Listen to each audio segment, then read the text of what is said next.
I hope. How's it look, John? I'm not standing yet. Still saying starting soon.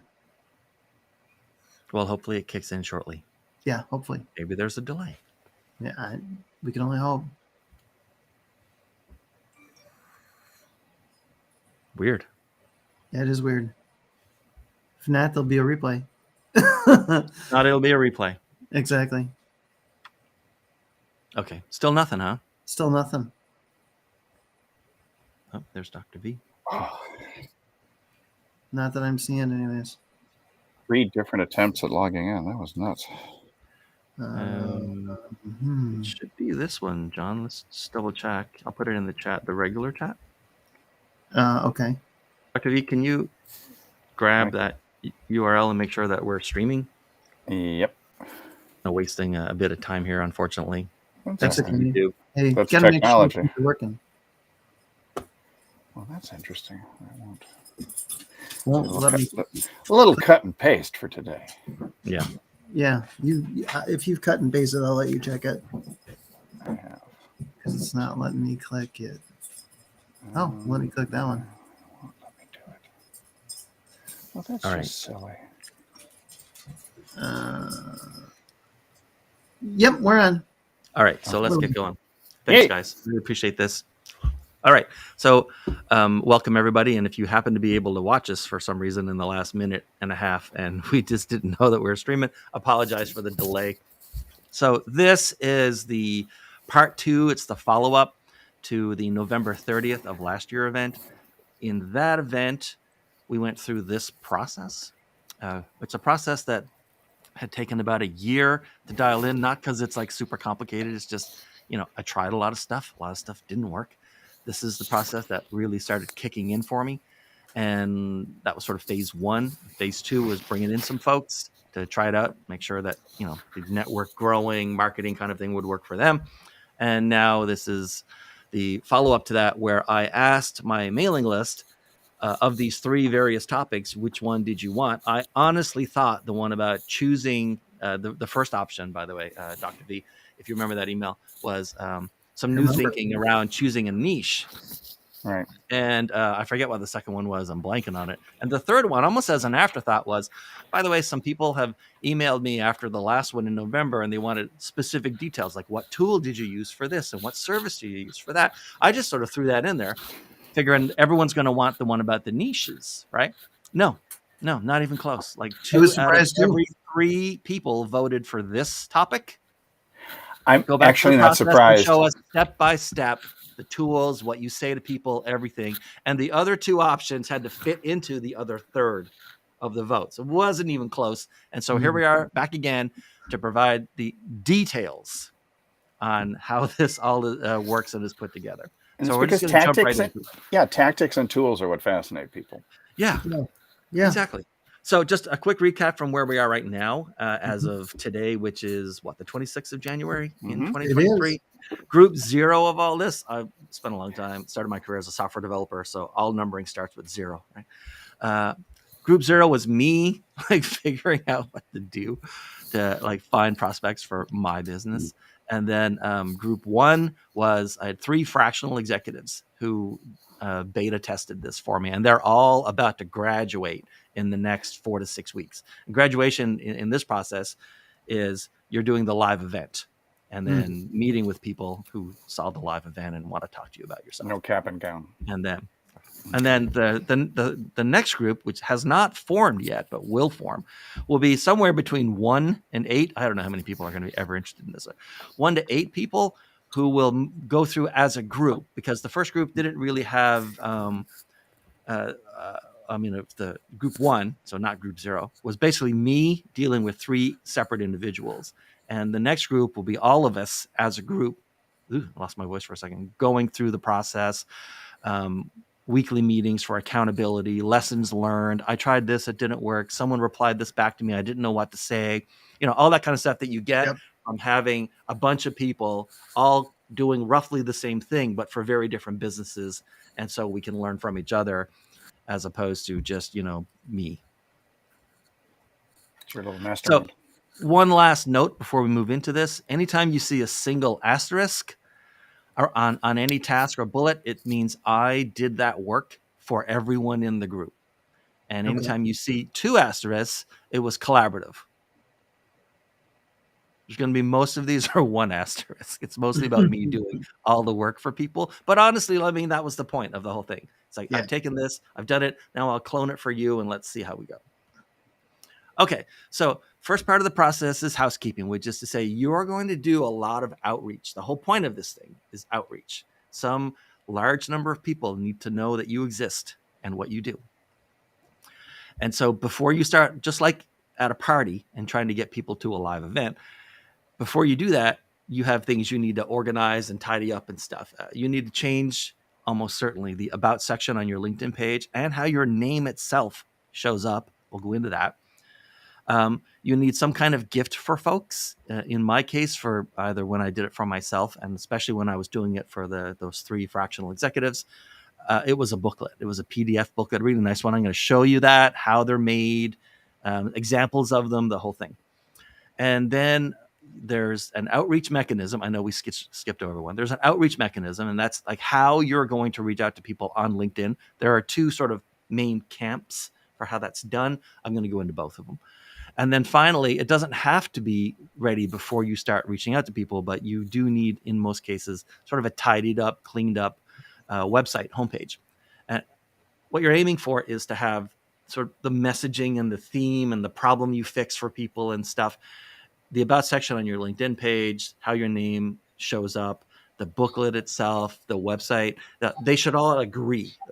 There should be a theme that runs through all of them, so nobody has to keep sort of trying to understand what you're talking about or why you're talking to them. A quick note about all this stuff, and if you've ever seen any of my stuff before, you've probably seen this slide before. Almost everything, I guarantee you, that you ever see from any other business, and probably everything about you that you've put out anywhere, is all on the bottom layer. It's all informational. You're talking about yourself. This is who I am and what I do or what I sell and so on. For this kind of outreach, it's not about you anymore. It's about them. And so you have to move up a layer, and your messaging should be aspirational, which is to say, you, dear reader, dear prospect, dear lead, whatever you want to call them, you could be better. There's a negative present. If the present was a negative, there's no problem to solve. There's a negative present. There's a positive future. Give me money and I can shortcut you to the positive future, to be blunt about it, right? So no matter what we're talking about going forward, website, LinkedIn, messaging for outreach, anything at all, booklets, aspirational is where you want to be. You want to be talking to them about them and how they could be in a better future. All right. So first up, you need to improve your LinkedIn about section. Now, I did this for everybody in the previous group, or the current group, we could say, that's about to finish up. But you don't need me to do it. If you go to perfectlydescribed.com and scroll down on the right-hand side, you'll see in the part that's circled there that there's a 12-minute YouTube video that shows how I do this, how I've done it for hundreds of people, and even the questions in a booklet, a little worksheet that I use. It's the exact same questions that I use. And so you could do that for yourself, just by watching the video and then going through and answering the questions in it. That will give you all the pieces you need to put together an about section that's about the person reading it and not just you vomiting information about yourself. Once you've done your about section, it's time to go change how you appear on LinkedIn, your first name and your last name. And Dr. V, you and I talked about this in the prior seminar, right? Whatever we're calling these, where workshops. This ended up, I would consistently get about 20 to 25% of the people that I reached out to as a first level connection, in order an invitation to connect. I'd average around 20 to 25%, sometimes as low as like 18 or so percent. But when I made this change, and just this change, it jumped to between 30 and 35%. Typically now it runs around 35%. Which is remarkable. Yeah, it's remarkable. And I mean, in a way, I was a little ticked off. It's like, well, that's such a stupid little thing to change. Like, why does it matter? But people make a decision on whether they're going to connect with someone they've never heard of. They make that decision almost instantly. A few of them will go and look at your profile and stuff. And that's why you want to make sure that your about section is like rewritten to be about a reader and not about you. But usually they'll just look at your name. And so there's no reason to not take advantage of the two text fields that are there. And so what happens is, and what we recommend now, and what I did for all the other fractional executives, is that the first name box contains your first and last name. The second box in parentheses serves a purpose. And if you see on the bottom, it's either going to show affinity or adjacency, and ideally evoke some kind of curiosity. So affinity means that you're part of the same group as the person you're trying to connect to. Adjacency means that you know a lot about that group, but you're not part of it. So affinity would be, hey, you have diabetes and I have diabetes. And affinity would be, you have diabetes and I'm an expert in diabetes, or a doctor who specializes in treating diabetes, right? They're not part of your tribe, but they're adjacent to it, and they would know a lot about it. Might be someone you want to listen to.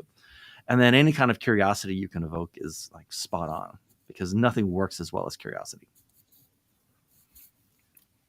We went over this, by the way. The reason I'm going a little fast on this point is because this is the part that was covered in the prior one. You're going to get a link to that one. You're going to get all kinds of links, actually. And at about half past the hour, you're going to get an email with links and stuff in it as well, without you or me having to do anything. So it's all coming, I promise. We're not going to go back and review. Nobody needs to make notes, right? Mm-hmm. Okay, so the gift is, and it can be a landing page. We have questions. Can it be a blog post? That kind of stuff. I don't like either of those as the gift that we give to someone. So how this works is you reach out to someone. You've done your homework and you're ready to go. You reach out to them. They accepted the invitation. So about a third of them accept the invitation on LinkedIn. And then you send them like, hey, I wrote this recently. Thought it might be helpful. And it's if you send someone like a link to a blog post, I mean, I don't know about you, but for the most part, when someone sends me a link to a blog post, I assume it's not well written or not particularly interesting. Because I've read thousands of blog posts, and most of them are not particularly well read or interesting. And a landing page, it's almost impossible to have a landing page that doesn't seem like you're selling something, usually, right? Or it's just kind of an information dump.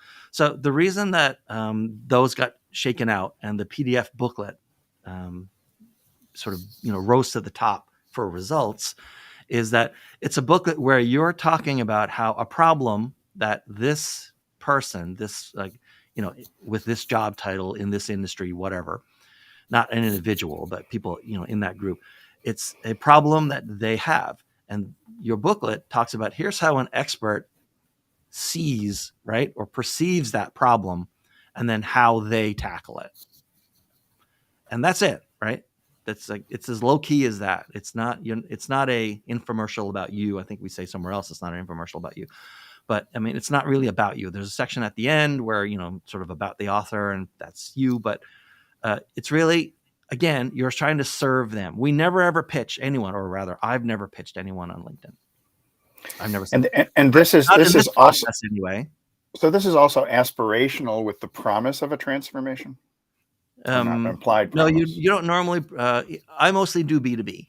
Okay. And LinkedIn is a B2B platform, so I don't normally promise transformational. Right. Transformational usually is reserved for fitness, diet, health, beauty, cosmetics, that kind of stuff. But aspirational is like you could be better or different, as opposed to like you could be new, which is the message for transformational. So you write a booklet. How long is it? Someone's going to ask me. So. By the way, you'll notice that my name isn't listed as the author for any of these. It's not a coincidence, right? These are ghost written for the people in the group, and then they're the ones that distribute it. I don't distribute it. If you happen to want to read any of them, they're in the email you're going to get at about half past the hour. You're going to have links that take you to the various people's websites, and that's how they are distributing them. So they're approximately 1,100 to 1,500 words long. Which is, if you sort of the rule of thumb for a blog post is that it's about 500 words. So these are between 2 and 3 blog posts long, filled with lots of imagery, by the way, as well. And they're written about the reader for the reader. Also, I really like these. You can see that I've sort of progressed over time to like more and more visually striking covers. The one on the left was the first one, and the one on the right was done last week, I think. Is this your Canva evolution? No, I don't use Canva. Oh, okay, gotcha. Nope. And if you've ever signed up for anything from me, you've probably gotten one of these. I'll tell you that if you're looking at rewriting your own about section, you could theoretically skip the whole perfectly described thing and just do the positioning workshop, which is in here. And you'll have a link shortly that gives you a series of emails with links to get all this stuff as well, by the way. But I mean, I continue to write these. The one I wrote last month was that, weird looking cat head guy write headlines. And the one that's coming out for February is this one right here, Why Prospects Ghost You and How to Stop It. Like, it never stops. Are there 12 of these then? Every month a new one? There will be, on average, at least either a workshop or a booklet or both. And you recommend that to people who are... Next month, I mean, ultimately the whole point of the thing is to get people to a live event. Got it. And we'll talk about why in a second. But I'm thinking that next month will be the first time that I actually, other than the positioning workshop one, is why prospects ghost you. I think the one in February will be a discussion of why prospects ghost you. And so I'll provide the booklet as part of my messaging campaign on LinkedIn for, God knows, hundreds and hundreds of thousand people. And then the invitation will be, hey, like, remember this booklet? I'm doing a whole thing and with a back and forth and Q&A about why prospects are ghosting you and what you can do about it. That's a deep dive then. Yeah, more of a deep dive in that case. Yeah. In case you're like, one of the people kind of person who just can't wait, you can see there's a URL here, waycreative.com, FracPack23. All of this stuff all of these things I've been showing you are all in there. But again, the gift, you always want some sort of gift. So it goes, clean up your act, make sure that everything looks nice, right? And it has a good theme. Then you start reaching out to people on LinkedIn. We're going to talk about that in a second. And then you start giving away like content written for them, about them. And then ultimately you invite them to your event. Good. Oh, here's by the way, so people ask, and I'll get into how the booklets are made, I think in the next slide. But it doesn't matter who your web hosting company is, like Squarespace or Hostinger or Wix or whatever. It doesn't matter, right? So I did get some questions like, who do I use? I have a variety of them. And then when I work for clients, I work on all kinds of them. I don't happen to have anything on Squarespace or Wix right now, but clients do. And again, it doesn't really matter what company you use. What matters is that the messaging here, the brand, in this case, it's about branding, that it ties into and agrees with what the book said and what the LinkedIn About section said. Don't make people work to understand you. They're not going to pay you that much attention. Okay, and now we're going to get into the trickiest part and the reason we can't actually do this session live on LinkedIn like we've done the previous 100 out of 101 sessions. There are two ways to handle how you're going to reach out to people on LinkedIn. And remember, we're still in the housekeeping part, so we're almost done with the housekeeping part. We'll get into the details of various tools and stuff coming up very shortly. But I do want to talk about this. Now, for the invitation, you're going to decide whether you're going to do this manually or you're going to do it with some sort of tool. The outreach is so simple and straightforward. There's no reason you need a service to do it. But if you want to use a service, you should use a service. I mean, I can't tell you what to do. You should be able to find people that you would consider good prospects with a search on LinkedIn. I know that sounds like stupidly simple, but if you're looking for people who work in, fintech, you can find those folks on LinkedIn with a search term. If you want to find people who have, if you want people of a certain seniority or a certain title, you can find all those people with a search on LinkedIn. And I mean, seriously, it's just a search. You'd go to LinkedIn. If you can go to LinkedIn and in the upper left in the search box, just type in something and then it returns a result set and those people seem to be your kind of people, then that's all you need. You don't need any special magic. I don't have Sales Navigator. I don't need it. if you have a search where you want people who've been at a company for a certain number of years, or are in like certain like physical locations and have been there for a certain number of years, and kind of stuff, then you'll probably want Sales Navigator, because really the main reason to buy Sales Navigator is to have the complicated search capability as opposed to the simple search capability that regular LinkedIn has. But if you can get away with it with regular LinkedIn, just use regular LinkedIn. I will say this though, we mentioned this before, and I don't think it's on one of these slides, so I want to make a point. You should have a premium version of LinkedIn to do this. Now, it doesn't have to be $108 a month or whatever Sales Navigator costs, right? You can buy the absolute cheapest paid version of LinkedIn. And then this sort of increase in activity will be fine with LinkedIn. If you try to do and reach out to 100 plus people a week after week after week on a free LinkedIn account, LinkedIn might get like you might get noticed.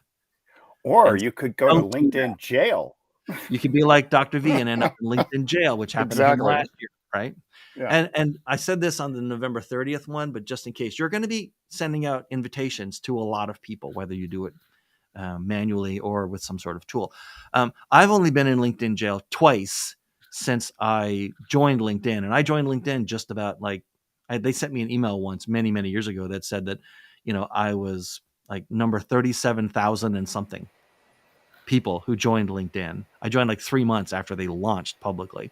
Right now, there's almost 900 people there, 900 million people there. Right. But I'm number like 37,000 or something. But on all that time, in the 20 plus years that I've been on LinkedIn, I've only been in LinkedIn jail twice. I didn't use any tool. I was just, my activity was a bit, you know, it spiked a bit on that day. And they put me in LinkedIn jail and made me sort of stop inviting people for a few days. That was it. Yeah. I wasn't used a tool, but it was easy to resolve. You allegedly used a tool. I allegedly use a tool. Allegedly, yes. No Yes. confessions. No Yes. true confessions here. All right. And then I want to mention that for people who've really got not much presence on LinkedIn at all, I don't know, maybe Facebook is your place, and that's fine. A lot of this will work for you if you're on Facebook, but it's geared towards LinkedIn. I will say this, the number of mutual connections you have with someone plays sort of the second most important role after the name and parentheses curiosity thing, that tweak that we talked about a couple slides ago. And if for some reason you don't have a lot of connections on LinkedIn, the fastest way to do it is for the next 4 weeks or so, every weekday, invite about 20 recruiters. Not because you're looking for a new job or you want to be connected to a bunch of recruiters, but just do a search for talent acquisition, in quotes, and connect with 20 people per day. You can really only connect to about 100 people a week on LinkedIn, especially if you have a free account. And the whole reason for doing that is that recruiters, by definition, try to have the largest possible LinkedIn network they can have. It's not unusual for a recruiter to have 20,000, 30,000. I think that's the upper maximum right now is 30,000 connections. That's as big as your network can get. But it's not unusual for recruiters to have tens of thousands of people in their network. And if they become your first level connection, then that means all those 22,000 people are now added to your second level connections. And you can invite any second level connection to connect to you. So the fastest way to get as broad a network as you want, so you can send connection requests to the people you actually are interested in, is to connect to as many recruiters as you can. It's like throwing gasoline on a fire. Right. And then whether you're doing this manually, like you're actually like firing up LinkedIn Messenger, and or you're doing your search and you're trying to connect to, you know, whatever, 20 people a day. Let's say it's 100 a week. You know, you're sending out 100 connection requests a week, whether you're doing it manually or with a tool. You're actually going to have 2 campaigns running at all times. The first one is you're expanding your network basically every weekday, right? 20 a day. But you're also running a second one, which is a messaging campaign where you're either sending a reply to the people who've agreed to connect to you with your PDF, or if you're having an event, you're connecting to a whole bunch of people that were your first level connections, and you're inviting them to go to the event. Like about 100 people registered on LinkedIn to attend this event. Not one of them, by the way, I'm just going to talk about this for a second. Not one of them was invited via the built-in LinkedIn invite people to your event thing. That thing's terrible. I don't care if LinkedIn watches this. That thing's terrible. You can't sort people. You can't search by what industry they're in or their title or anything. It's just useless. So not one of the people who registered for this event came in that way. They all either had a personal message from me, or they're via LinkedIn, or they're on my mailing list, or someone else recommended it to them. That's it. You'll also find that if you try to use the LinkedIn event built-in invitation to like send out to 250 people or whatever, virtually none of those people are going to show up. I can't even tell you how many times I've accepted an invitation to an event and then completely forgot about it and it was just like a habit to say yes or something. So I don't use it at all. I'm not telling you shouldn't use it. When we get to the live event part, I'll explain it, but I don't use it at all. Okay, so while I cannot officially recommend, because it's, I really like using LinkedIn. I would never want to, cause any heartburn there. Some people prefer to use tools. And if you do, I can tell you this, the tools are all basically the same and they all cost basically the same amount of money. So if you did a Google search for this term, the headline of this article, you will get a list of tools and probably recommendations or short reviews. And, you could just go ahead and try them out. If you wanted to go the manual route, you just type the same invitation.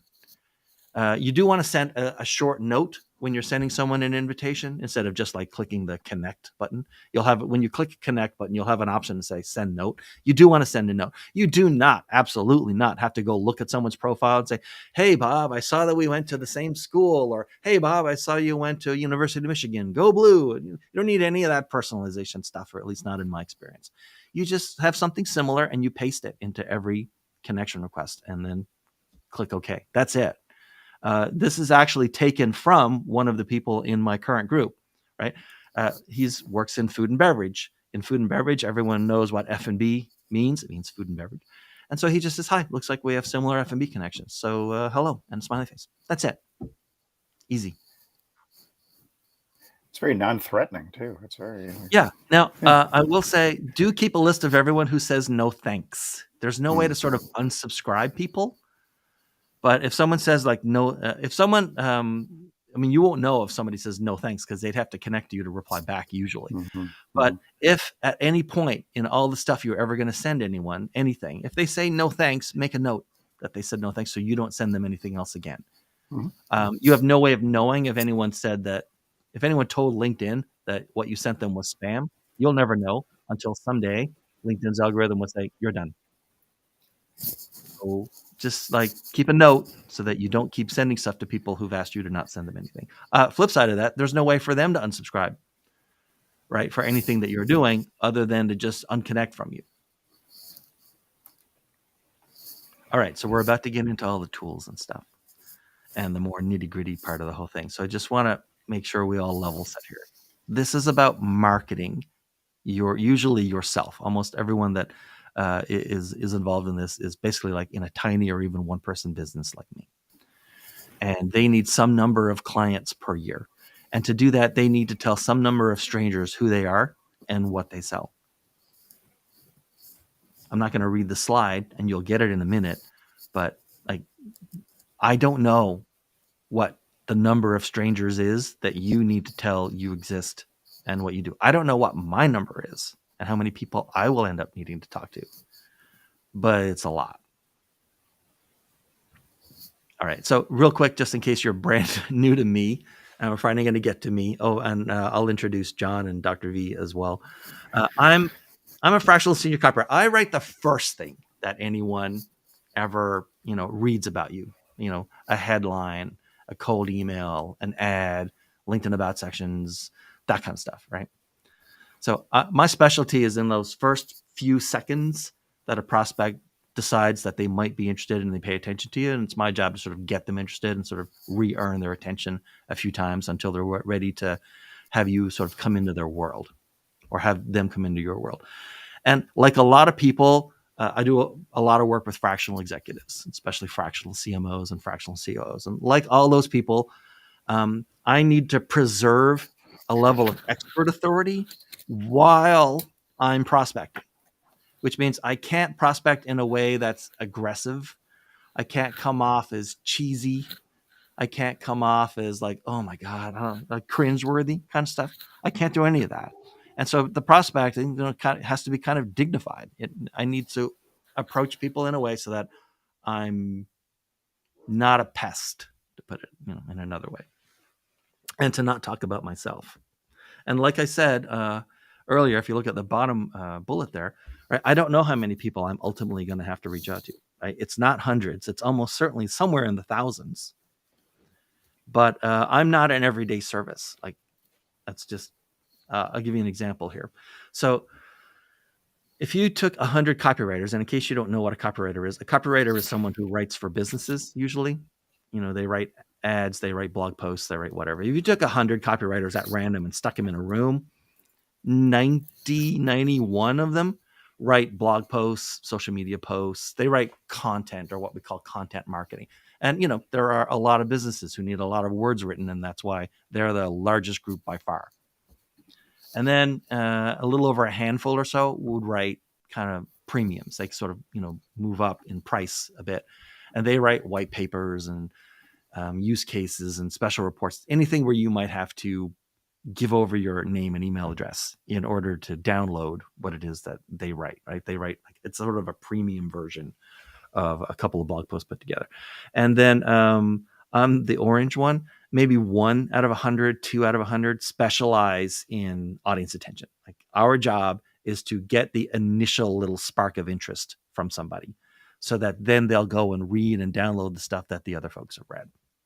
So whereas a blog copywriter might work for the same company every week, all year long, writing something, I'm not an everyday service. Most of the stuff I write, the engagements are pretty short, and that writing should last and serve that company for a very, very long time. Like that homepage I create for them, or whatever it is, that advertising, they should be able to run it for years with no changes. Now, when you have a service where you don't go back and work for the same clients over and over, you need to talk to a lot of prospects in order to find enough people at the right time, and also be known by enough people long enough so that they remember you when it's time to hire you. That's all I'm saying. So the process that I worked through and finally got working, and now we're about to graduate the first group, is, finding the people, inviting them, giving them something, and if you have to, give them something else. Invite to show how an expert like you solves the problem that they have, and then just repeat that forever. So what tools do we use? Free ones and cheap ones, if we can. Let's take a moment, actually. Dr. V, you want to introduce yourself, and then John, just so people know who's in the little window there? Sure. I'm Dr. Christopher Vogelman. Have been a chiropractor for 33 years, but I also have a lot of experience in marketing and advertising since 1976, when I was one of the original Facebook users. We currently work in our new consulting business, which is called Crucial Business, where we specialize in creating predictable revenue for businesses that are in the $1 to $15 million range of annual revenue. It's all about the marketing systems and automation. It's all about marketing systems. How about you, John? Yeah. Dr. Vogelman obviously said most of mine. My name's John Paduchak. I have been a marketing consultant for many, many, many years and specialize in marketing strategy, but also have a specialty in video. And Dr. V and I also do a lot of work in short video. So, right. Yeah. TikTok, YouTube Shorts, Instagram Reels. That's one of our specialties in terms of tactics that we for business deploy for business. Yeah, exactly. All right. So what tools were used to create the various things, right? So the booklets you could create them in Canva, I guess you could, but I use Apple Keynote, which is just the free Apple version of PowerPoint. And I'll probably move to PowerPoint going forward. Just PowerPoint. Like, seriously. The only difference is where PowerPoint slides are landscape, right? They're 11 by 8.5. You can actually change those to be like this way, so they read like pages in a book. That's all there is. After that, you're just making slides like you'd make any other slide. So it's that simple. I was using Pages for a while, which is like kind of like Apple's version of Word, but a little more artsy. And I ended up giving up on it because I didn't like how it was handling all the formatting and pushing stuff onto different pages, and it's too much of a hassle. Whereas I've got everyone watching this has tons of experience in using PowerPoint or any kind of slide program. Yeah, And Keynote so is my favorite. Yeah. so just tilt it so it's Mhm. portrait mode instead of landscape mode. If you don't know how to do it, just Google it. It's a 2-second operation. And then from there, you're just like making slides. Mhm. And then just make your slides. For pictures, I have a subscription to Envato Elements. You don't have to. I think it costs me about $150 a year and includes like 20 million photos and a whole bunch of videos and all kinds of graphical art kind of templates and stuff. But honestly, you could get just as good pictures for free at Unsplash or Pexels. So I do like to have pictures in the, obviously on the covers and also throughout the document, but you can get them for free. For LinkedIn outreach, like I said, all the tools are basically the same, and you can literally just copy paste it manually and do 20 a day. It'll take you 5 minutes. Or hire a teenager to do it, if you don't even want to do that much. It's dead simple. There's nothing complicated about the outreach. For the actual video, it's LinkedIn Live and YouTube Live. This one's on YouTube only because LinkedIn Live has a Fight Club kind of rule that says you can't do LinkedIn Live video streams that talk about LinkedIn. And obviously, we talk a lot about LinkedIn in these 2 sessions. So they're only on YouTube. It's inconceivable that YouTube would ever have a rule that says don't make videos for YouTube about how to use YouTube, but LinkedIn does. So we're stuck over here. Yeah, YouTube is far less fearful. Yes, so. Now, you don't have to use Zapier, but you should have MailChimp, or in my case, I use ActiveCampaign. Everyone knows what MailChimp is. It's sort of like where you keep your mailing list of people who you might want to send newsletters or any kind of marketing type of stuff to. Like I said, I like ActiveCampaign because I like it for a very cheap price. I think it costs, for the first 500 people that you have in a mailing list, it only costs like $9 a month or something. Yep, it's exactly $9. But includes all the automations and functionality that you don't get with the free version of MailChimp, which lets you have up to 2,500 people, but you actually have to like type every email and send it out manually. But you can't, like, if someone registers for this and gets flagged this way, then send them that email versus that email. And those things are easy to put together, but they really help lighten your workload, because if you're like me, you might be the only or main person doing the work. So not just the marketing and prospecting type stuff, but the actual work that makes money. And so anything you can automate away, better. The reason I use Zapier is because I can set it up, and I did set it up for not just myself, but for everyone in the group that I'm, supporting and doing the work for, so that every time someone registers for their LinkedIn event, it will automatically sort of vacuum that out and put that person into MailChimp, because you want to sort of get people off of LinkedIn and into your mailing list so that you can communicate with them directly and not worry about, A, they might not use LinkedIn every day or see a LinkedIn message every day. B, LinkedIn messaging is kind of buggy, right? Every like few months, it'll say I have hundreds of unread messages, and it's from people that I talked to years ago, and were read, but now it just randomly flags them as unread. It's bizarre. Blast from the past. And third, like, it's just better to have people on your own platform in MailChimp or ActiveCampaign or something, instead of relying on just having them as a contact in LinkedIn, because LinkedIn Messenger doesn't let you do a whole bunch of stuff. Doesn't let you talk to very many people at once. Can't send out stuff or an announcement or anything like that. It's kind of a mess. To be fair to LinkedIn, it's not designed to be that kind of communication tool, but it certainly isn't that kind of communication tool. And finally, by the way, Zapier is, I think Zapier is free for like 100 tasks a month, which for most people starting out would be more than enough for this. So you don't have to pay anything. And then MailChimp was free for the first 2,500 people, but it's worth the $9 a month to use ActiveCampaign, in my opinion. And then you'll need a service like Restream to stream live over LinkedIn or YouTube or Facebook or Twitter or wherever else these are going. Then you really do need a third-party tool. that will connect to all of those places at the same time and sort of live stream them to all of them or multicast them to all of them. Restream's also free. They have a free tier where I think you can have up to like 3 streams at a time, which for most people is 2 more than they'd ever need. They're probably only going to stream to YouTube or LinkedIn, but you can have 3 of them, Facebook if you want. The free tier on Restream puts the Restream logo on the screen. Since you don't see that on the screen right now, pretty good bet that you already know that I pay for Restream, and I pay $49 a month. For everyone in my group, they don't have to pay for Restream because they just use mine. In fact, I even like host their event if or will when they start doing them all in February and March. So they don't have to worry about that at all. But in case you wanted to, you're going to need some sort of tool like that. Cool.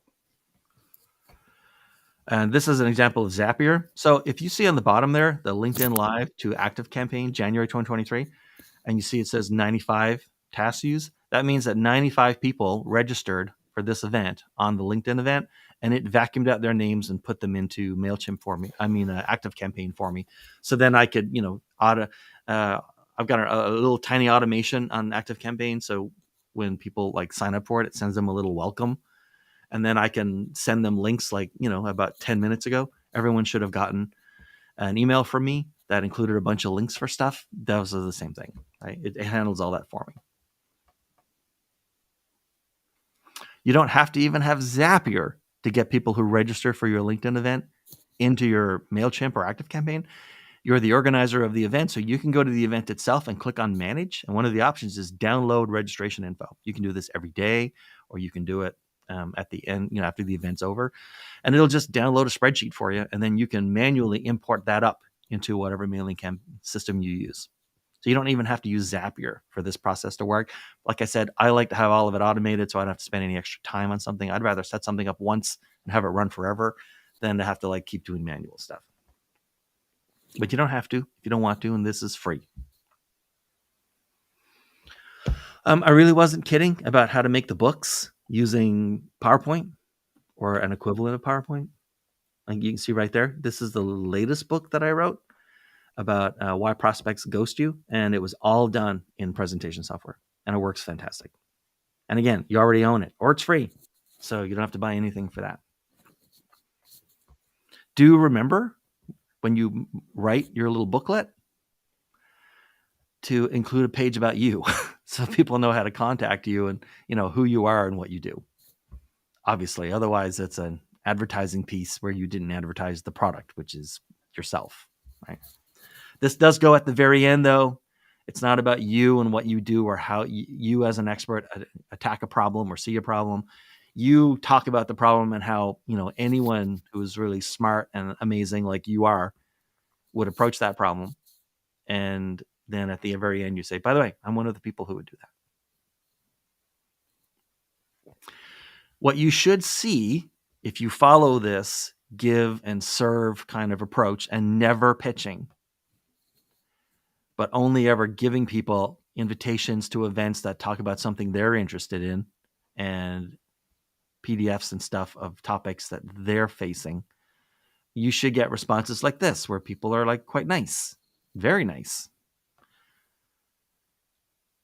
Over time, because the process never stops, you'll find that your network grows quite a lot. So right now this is from today. These graphics are from today. So fractional CMOs are a really big part of my business. I work for all kinds of different companies, but I mostly target fractional CMOs for a few different reasons. We'll get into that in a second. And so right now, I was connected to 0 fractional CMOs this time last year. And now it's crept up past 700 and it keeps going. And the number of fractional executives, period, that I'm connected to, LinkedIn won't even tell me. They just stop it at 1,000. This is because every day outreach is happening for those people. I know I just said it a second ago. I will say it again. Everyone here has received something like this. I bet you get something like this almost every day. It worked. But don't pitch to people on LinkedIn. No. Serve people. Don't pitch to them. Basically, in every case here, someone sent an inbound connection request. I told Dr. V when we did this on November 30th, by default, I accept all incoming connection requests, Right. except for the ones that are clearly spam, where some extra pretty 18-year-old girl happens to be a senior vice president at IBM or something. Like clearly a junk kind of thing. But other than those, I accept all inbound. But I do end up getting, like, as soon as I connect, I get some kind of garbage like this. And I'm sure these companies are great companies, and they probably have something very valuable, but they didn't give me anything. They just immediately wanted to, like, pitch what they sell. Yeah, they proposed marriage on the first date. So. Now, as you might imagine, if you're reaching out to, over the course of a year or years, thousands of people on LinkedIn, you will occasionally have someone who sort of, like, has had enough of what you're sending them. They just don't see the value in it, or they're just busy and other stuff, or they just they think like, I don't think I should have accepted this connection request. That's fine. If you're polite and only ever try to help people, you get very polite things back. Dr. V, I think I had done the stats as of November 30th of 1,500 connections. Yeah. It made only 4 people ever said, "Hey, I reconsidered this. No thanks." And that's as bad as it got, is no thanks. People don't that's freak out, extraordinary. right? Yeah. But I got this last week and I loved it. I have hidden the person's name because I don't have permission to do this. Yeah. But apparently I had sent him, like, enough. So instead of saying, "Hey, I've had enough of this," he just sent me a link to an article or like a piece about No, I went ahead and read it. None of it was true for me. I don't pitch people. Right. I've never said, "Hey, you should hire me for Action." I do blah, blah, blah, blah, blah. Everything I'd ever sent was, here's how these kinds of problems that you would face are solved. Might be interested in it. But, obviously, I went ahead and made a note to never send anything to Kent again. But I thought he did it in a really classy way. But, I mean, just the fact that he sent me something was kind of great. But, I mean, this is it. I mean, you don't get, like, awful feedback or people chewing you out or anything, as long as you just keep serving people. And on November 30th, the screenshot I had taken, I had 6,768 total connections on LinkedIn. I mean, there are people with very big LinkedIn networks. Mine's not super big. But, just in that time between then and, I'm sorry, it should say 26 January, not 24, because I took this today. No, that's actually, I'm wrong. This is 24th of January. It was 7197. So just under 7,200. I was telling John before we went live, it's now currently at like 7,205 or 7,208 or something. Like, it never stops. That's about 400 people between the end of November and 2 months later, 7 weeks later. So it never stops. You just keep expanding until you can't expand anymore. Just take your time. It's not a fire hose. It's just like a few a day. Okay. So let's talk about and get into the live event stuff. So we did our housekeeping. We sent LinkedIn invitations. We gave something. Sometimes you don't give anything, but sometimes you try to give something. That's usually your booklet, right? You invite people to the event, and then you start dealing with the live event. Now, why a live event? And this was really what cracked it for me. Why the live event? And it's because of this. I'm in an expert service kind of business, right? I'm an individual contributor. I have, like, a very specific specialty of the very first thing anyone reads. And before they probably didn't know you existed. They probably weren't looking for you. And somehow I need to get their attention and help you develop an angle enough so that you're worth paying attention to for a few seconds, and then keep re-earning that attention enough so that they'll actually come into your world for a bit and spend more time with your content, looking at your blog or whatever it is you're going to do. But like many of the people on this call, in expert service businesses, there's a vast difference to your prospect, a vast difference between you telling them what you do or the problem you solve and showing them how you solve the problem. Either solved past tense or will solve or would solve. Okay. And it's a vast difference. And it wasn't until I added in the live event stuff that things really, really kicked off. The first one I did that I had done, between the three of us, and or rather me with the three, with John and Dr. V, I did over 100 LinkedIn Lives last year. My face is on LinkedIn video over 100 times. But it's only when I started, and a lot of that is showing people like how, someone like me solves that problem. But it's only when I really drill down into sort of the deeper stuff and did once a month, here's how an expert solved this problem for him or herself, or here's how, you could solve it for yourself. It was only then that the entire thing just exploded. So the event is about showing, not telling. So you become a real solution to prospects when they see how you approach that problem. Otherwise, you're just someone who says you can do something. The live events generally for the fractional executives that are in my group right now that are going to graduate, their stuff's going to happen in mid-February to early March. And those sessions are going to be between 30 and 60 minutes. My sessions tend to go about 90 minutes. Sorry. But I'm going to try to keep it at 75 today. But the point is, like, you're not trying to overwhelm them. They aren't 4-hour sessions. They aren't full day workshops kind of stuff. But, it's not an infomercial about you. Again, it's the same theme. Like, here's what you're facing. Here's how an expert looks at it. Here's what you're facing. Here's how an expert actually solves it. This is the live event. Right? It's not about how you solve it. It's about how an expert solves it. You're one of the experts who works on stuff like this. I see I've got a typo in here where it says group members. But for the group members, in the current group I'm in, the next one, I guess, and of course for myself, we do, not only create the content for what's going to be said and create all the slides, but also rehearse. Because you just can't show up and, go. Right? It seems it's off, it's wooden. So we rehearse with them to make sure that they're comfortable in it. I've said before about whether you're going to download it directly from LinkedIn from your live event or you're going to use Zapier to do it automatically. You must get the people who register for your events off of LinkedIn and into your email, because it's just not practical to try to communicate with a lot of people at one time using LinkedIn, and never will be.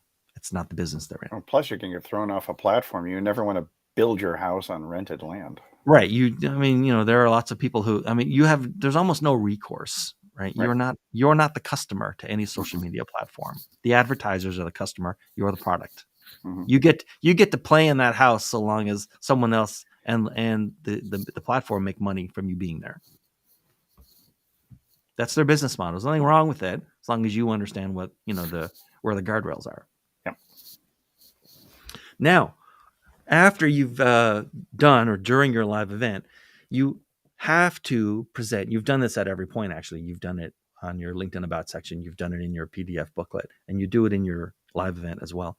Is you have to provide a very easy way for people to contact you, because you're in the kind of business where you're not selling something for like $19.99 on a website, right?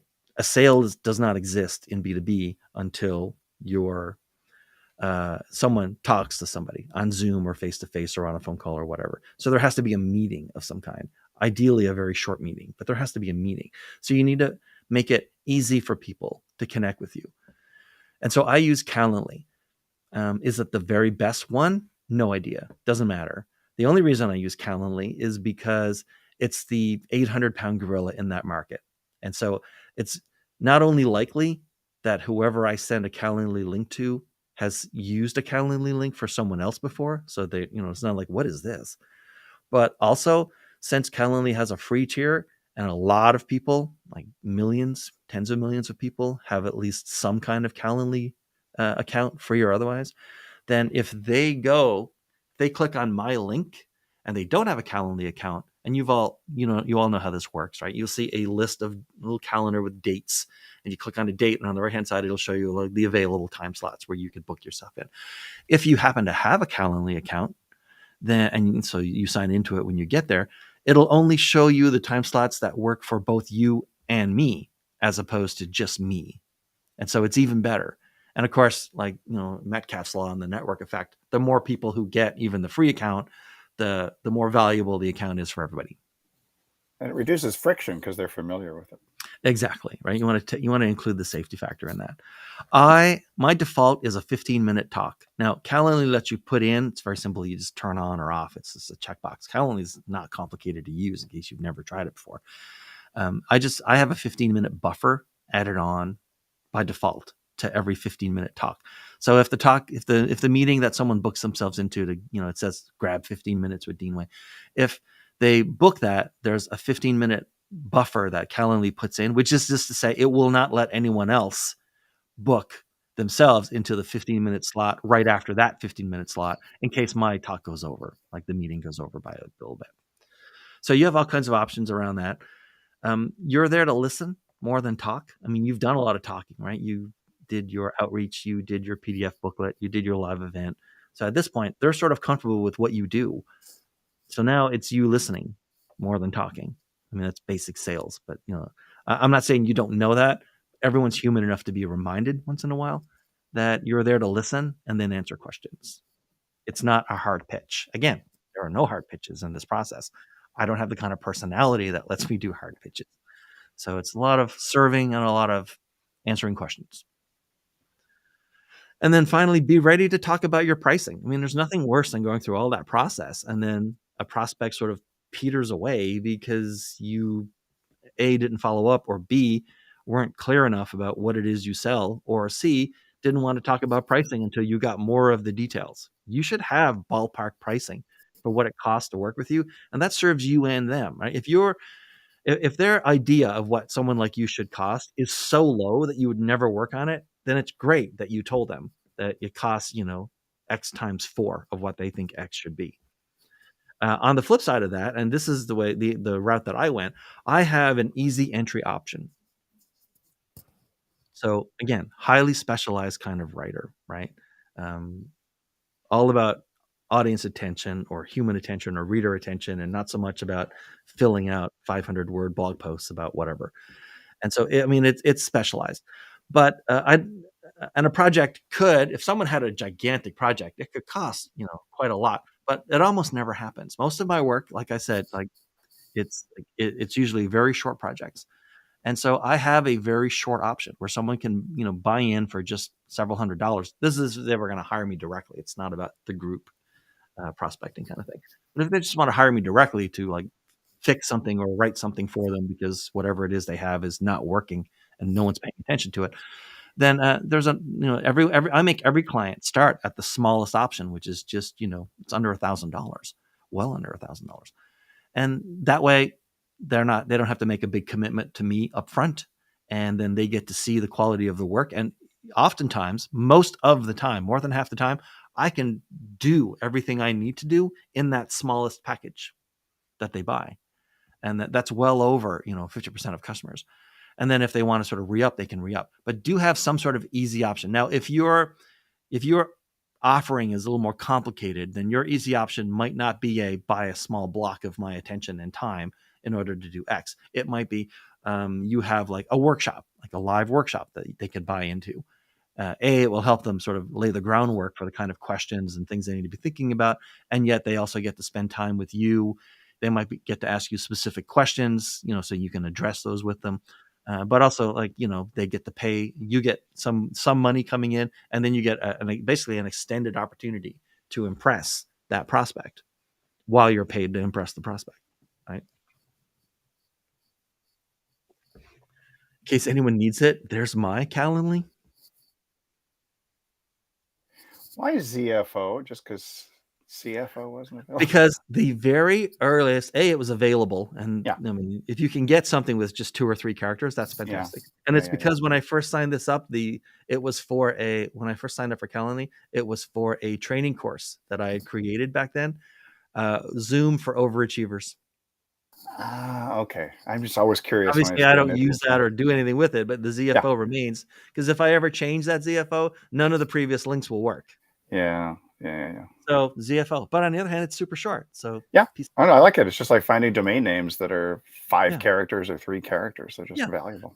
Now, a question that came up and wasn't part of the last one. By the way, this is like the second last slide, I think. A question that came up is I talked about switchboard prospects. So let me talk about fractional CMOs for a second, but attorneys for a lot of businesses fall into this category, or associations, business associations, industry associations might fall into this category. Lawyers or attorneys, accountants would fall into this category. So there are some prospects who you might get hired to do work for, but who also are connected to many other potential clients for you. And I call those switchboard clients. For me, fractional CMOs and fractional COOs tend to be switchboard clients, which is to say, I help them find clients. And then when they find clients, well, the clients need the same kind of work that I did for the CMOs. So I'm brought in to work for those clients as well. So not only are they connected to multiple clients and keep getting more throughout the year, but then basically that relationship pays off for me and for the CMO over and over and over, and even for the clients. So it's very much a win-win-win kind of thing. That's different than an influencer. You'll see from time to time someone says, yeah, you need to connect with an influencer and have them recommend it. An influencer is someone who has a very, very large group of people with whom they have very weak ties. And it's almost always one way. It's them sort of giving out stuff to other people. They don't usually get anything back from those people other than the follow. So I spend no time at all. In fact, I'm pretty positive I'm connected to or even known by any influencers, like zero influencers. But as you saw from the earlier screenshot with how many fractional CMOs I'm now connected to on LinkedIn, coming up at 800 switchboard prospects makes a big difference, right? Or as one of my earlier bosses said when I moved into sales, I wasn't very good at enterprise sales, but I did do it. And the boss had some great advice, and that's the closest dollar. When in doubt, go after the closest dollar. It might take years for you to develop any kind of relationship with an influencer, whereas you can go after switchboard prospects today and start building that out. And that's also how referral-based businesses get built, right? If your goal is to ultimately not have to keep prospecting every day, but just get referred business coming into you, that's usually through switchboard clients, right? They have a bunch of other people they're connected to. They're talking to a lot of people that you're connected to. Let's say, by the way, you should try this guy. A little bit about me. I'm not going to read this. If you go to waycreative.com, this is what you see on the main page. It's not much to it. I've been read by a lot of people. I have found Antarctica to be an uncrackable market, and therefore have never had a client in Antarctica. But on every other continent, I have paying clients, even today. No penguin prospects? Stupid Antarctica. I hate that place so much. You need a research station with somebody who wants to be an entrepreneur. Some days I hope it melts, man. And then, then I can say, well, it wasn't me. All right. And then again, just, this is sort of what we call the linger slide. So in case anyone does have any questions, you can book time with me. It's a 15-minute slot, or you can just send me an email. Or, I can't see any chat. There might not be anything in the chat. A lot of the times there's nothing in the chat. People reach out to me directly. But in case they did, that's a possibility as well. But here's the way to get to me. And so if you have any questions about this, if you have any questions about the next group and what's involved and what you'd be expected to show up with versus what, I show up with and that kind of stuff, then feel free to ask about it, because group 2 will start up, ideally soon. Yep. And most of these, most value actually comes in the replays of live events anyway. Oh yeah. We do way more on the replays, and then I get more questions coming from the replays than I usually do from the live events. Mm-hmm. It's pretty standard. All right. I managed to keep this one to just about an hour. Cool. I know. Do you guys have any questions before I let everyone go? I just know that I learned a lot, and I need to implement many of these things that I've forgotten about. Yeah, you keep asking me about stuff, and then it's like, yeah, I'm going to get to that later today. But life happens, and next thing you know, you get thrown off track. Indeed, it does. All right, so those are the tools that we use. Here's why we use them, how we use them, what's done for people, how it works, and I'm going to give you guys one note. And this is don't get me wrong. I understand that this is. I'd rather have this problem than the opposite problem, right? That's everything's a problem in life. So one of the people that I wrote one of those booklets for. Your sound's a little muffled, Dean. You're not talking right into your mic. one of the people that I wrote the There you bookings for was Chip Rice, and Chip and I last Friday, I think Friday morning, did a session so that I could Friday afternoon, so I could take care of some of the details around hosting the page form and all that kind of stuff. And I start off, and we get on the Zoom call, and he can tell immediately, like, I look different or seem different. And Chip's a super nice guy, also a guy in North Carolina. I think only the second customer I've ever had in North Carolina, where I live. And I had to explain to them that I was so tired because I had a couple hours earlier had to turn off my outbound system. Like, I could not handle any more inbounds. I could not take on any more clients. I needed a breather. I've worked every weekend for the last 5 months. And so, I told him I had to turn it off for a bit. I know that, it's stupid to turn it off. And I know that, like, I'm complaining about the worst thing to complain about. And since then it has been turned back on. But on average, I think when Dr. V, at the point, it had grown to the point where when we did this session on November 30th, I was acquiring a new customer every 4 business days. And now I was telling John before, you came on and we went live. Now I acquire a customer every 2.5 business days at a higher price than what I was doing with every 4 business days. Yeah, that's a good mark of success. Yeah, it's a good problem to have, and knock on wood, maybe it won't last forever. But I mean, normally January is not a busy month, and yet here we are. Yeah. So yay. Serving and serving and giving, and then showing off how an expert solves a problem, and then inviting people to get on your calendar works really well. All right, let's wrap it up. Yep.